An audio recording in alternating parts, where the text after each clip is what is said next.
Hey, good morning. It's Pastor Doug. I want to invite you to get into God's Word this week as we're looking at Exodus, the 14th chapter, verses 11 and 12.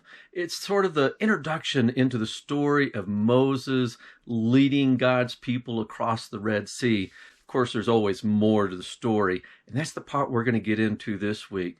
And we're going to be looking at the Israelites and their trust and their fear, and they're wondering, like, Moses, what are you doing? Why are you leading it out there? Weren't there enough graves in Egypt? We could have died back there. You lead us out here to die? No. He says, follow me. And they head toward an obstacle that led to their freedom, the Red Sea. There was no way to get around it. The Israelites were fearful. They didn't know what to do. They really were scared. And sometimes whenever we are sort of set free, as we learned about last week, then those enemies whom we are trying to escape are in hot pursuit. They're trying to get us back into those old ways. They're trying to pull us back into that old slavery to sin. They're trying to get us in those ways, and we've got to escape, and it just seems impossible. And that's when God says, hey, you see that great thing that's in the way?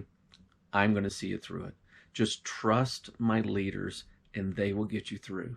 And so that's what Israel does. They get through the Red Sea as Moses is obedient to God and the people see that deliverance. They go through on that dry land, remarkable as it is. And they also see the judgment of God come down on the Egyptians.